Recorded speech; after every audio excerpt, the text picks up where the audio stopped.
Well, a lot of people look up to you, obviously. But what is an achievable amount the normal guy in the street should be looking to achieve, do you think? On a salary basis? Yeah, and that's a good question. I truthfully believe that the universe is a very giving place. And I don't want to sound, airy-fairy, but I truthfully believe that the universe is a giving place and that if you actually really want something, you can have it. How much you want is how much you're prepared to sacrifice. So if you want $500,000 a year, you can definitely make that. And that level of stress you'll absorb for that money and the amount of headache you'll go through, if that's the amount you're prepared to accept for a happy life, you'll have it. Do you think anyone can do that though? I think that you have to pre-decide, right? So even my level of wealth comes with enormous stress. Governments are after me. Like most people are not mentally prepared for the bullshit I go through. So the number one factor that's going to decide how successful you are as a person is your ability to absorb stress, your stress level. The better you are at dealing with stress, the more problems you can fix, the more money you're going to make. So you have to decide where on that scale, because you could just be homeless and have no stress. Right? You could be a brokey and be on the dole and just, I'm broke, but nothing really troubles me. So you have to decide on that level where you want, how much stress you can possibly absorb as a man. And then if you truly want that level, you're going to get it. I believe any man can make anything they want depending. Any one of you here, I'd have no idea how much money you're making, but if you were to say, you know what, I'm throwing away my relationship, I'm throwing away my social life, and I'm going ham, I'm going nuts, and I don't care what they do to me, I'm gonna go and I'm gonna make it. You'd make a bunch of money, but there's a bunch of garbage that comes with it. So you have to decide, right? So I think it's a conscious decision. Anybody can be as rich as they want to be. That's the true thing about it. And you don't think there's a level of intellect that's needed there? So then we talk about the three things that hold people back. I believe there's only three reasons people are not rich. One of three reasons. They're either stupid, arrogant, or lazy. Stupid is actually the smallest category. People think, there's a lot of stupid people. There are, but I know a lot of stupid people with a lot of money, right? There's so much money in the world. To be too stupid to generate money, I think is less than 5% of the population who are genuinely too dumb to ever make a good wage. Then you have arrogant and lazy, and these are the two most common.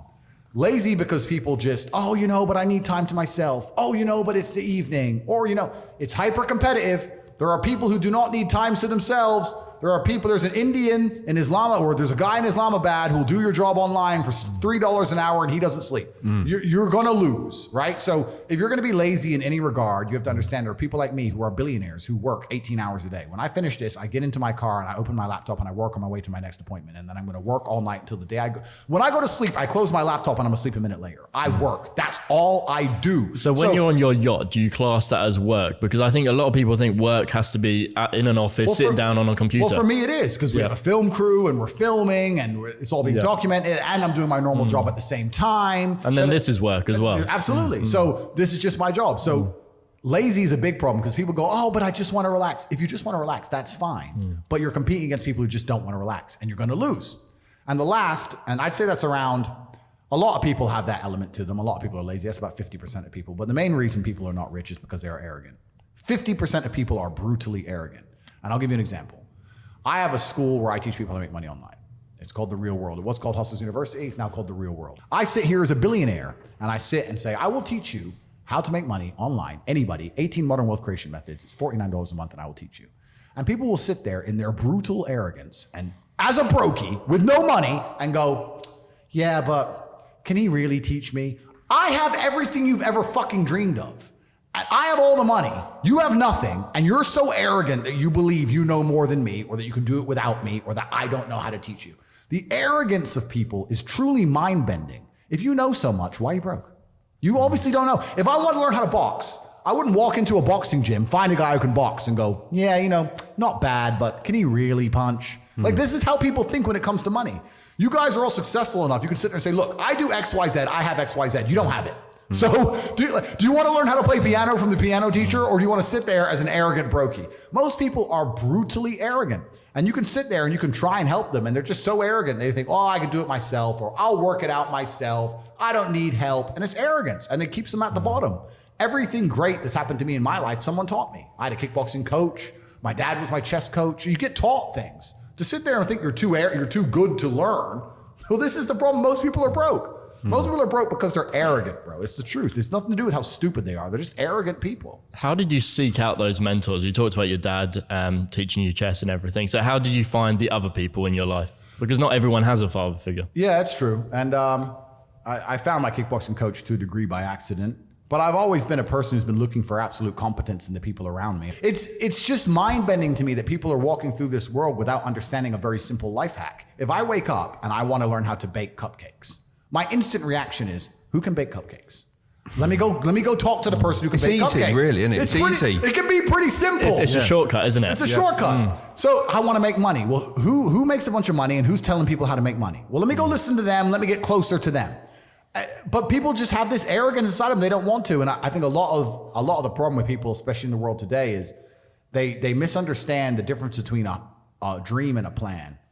And nothing good in your life is ever going to happen by accident. If you see a guy in fantastic shape, you don't say, how'd you get in great shape? And he goes, it just happened. Oops, I just fell. No, he ate a specific way. He trained a specific time. He did specific things for a specific outcome. And it's the same with finances. And most people who are broke, if you say, do you want to be rich? Yeah, I want to be rich. How are you going to get rich? One day, I'll win the lottery. Yeah, dumb shit. You have no plan. You have no plan whatsoever. No actionable steps. No, you're not doing things daily. You're just hoping some point in the future, God's going to just dump it on your doorstep. Guess what? It ain't going to fucking happen. And unless you have a plan, a specific plan, I'm sure you guys had you had a plan and you worked hard to get to your points. I had a plan. Everything was like, okay, today we have to do day after day after day until you get there. And this is what most people don't have because they're too arrogant or too lazy. I don't think it's stupid. I think most people, if you laid out a plan and they tried their very best and they were willing to learn, could do it. I don't think people are too stupid to make money. They're just too lazy or too arrogant to make money. That's the problem with people. I sometimes think how much work I put into my life. I mean, literally every day, as you said, nearly every minute is to make your life happen the way you want it to happen. Yeah. And I look at others and I think, how do you actually survive out there? You're putting no effort into your life. It's true. How do you actually survive? It's true. And it's incredible because if you don't, I wake up every day and I think, how do I make my life better? Nobody else wakes up each day and goes, how do I make Andrew Tate's life better? So if you're not the person who's waking up every day going, how do I improve my existence? Then nobody is. Nobody on the planet is considering improving your one spin on Earth. No one else cares. Nobody else cares. So if you don't care, then you're fucked. So you need to wake up and care. And it's amazing to me, like you're saying, how did I find my mentors? I just tried a bunch of them. Like when I had no money, I would try very hard I'd listen to lots of different people or I'd try different things. And I wasn't scared to invest in myself because I understand that, look, if he's taking time out of his life, then I need to reward him for it financially.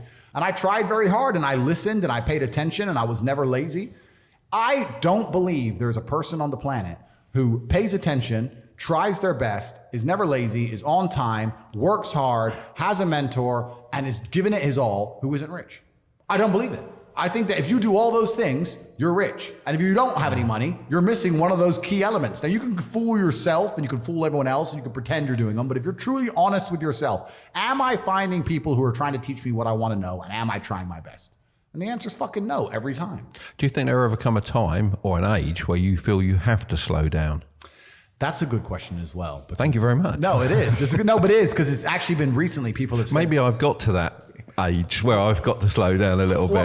We're speeding up. Yeah. Well, I've had family members say to me, Andrew, why now? Why are you doing it? But it becomes a lifestyle. Like I would say you're young enough to keep this pace up at the moment. For sure. And I will. And there's going to be a point when I'm definitely going to slow down. But it's almost second nature to me. It's not a conscious thing. If I'm awake, I don't see why I wouldn't be doing something constructive.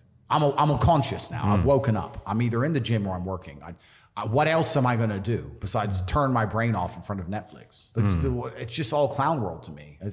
If I'm awake, it's work or training. And that's how I've always lived. And that's just how I'm going to live as long as I can. If I get to a point where I feel need to slow down, then I'll slow down. So you talked about dreams and plans and how they're different. How does someone, I feel like there's a mental barrier in between actually taking action and finding the mentors and stuff. How do you break that barrier? Is that through watching like your content online? Well, it's interesting about watching content because watching content can be a double-edged sword. You can learn a bunch of things, and everyone at home here, I like to feel like they're getting value and they're learning things. But there's also the other edge of people who feel like if they just watch a bunch of shit and do nothing, that they're taking action. They feel better about themselves, but they're not actually taking action. Yep. You know, so you have to balance the two carefully. Ultimately, it's going to be action that shapes your world. Ultimately, you're going to have to do something. So if you're watching something, you should be very conscious of what it is. I mean, I've created my reality, absolutely. I've cut out all bullshit in my life. Like I don't have TikTok installed on my phone, band. So I don't have anything. I don't have anything installed on my phone. I don't absorb any bullshit, fucking random entertainment. I don't watch any podcasts of anyone else. Like nothing. I don't need to. Obviously, you watch the Strike It Big podcast. Of course. Sorry, I watch Strike It Big podcast. But I get a daily report at the end of each day and spend 4 minutes analyzing. I get what I need in 4 minutes. Read the piece of paper, boom, done. So I've tried to be very, very efficient with it. But yeah, you have to be careful if you just watch too much content. Like you guys have a website, right? And you teach things. I have a website, I teach things, whatever. If you watch this podcast and you've genuinely learned things from it, then you should be on one of the 2 websites by the time the conversation ends. If you're going to watch the podcast and go, yeah, they're all pretty smart. Anyway, then you've wasted your time. I get it in the comments where people have got what you've said. They've got it. Yeah. And they reply to you, I've got it. My reply is, well, action it. Yeah. Because nothing's going to happen. It's no good you just getting it. Yep. You've got to action it. You've got to look long term at it and keep going. Completely. It's action that shapes the world. So if you're going to watch something, it needs to either tell you what to do or inspire you to take action. If you're not going to take action, you're going to fail. That's the reality of it.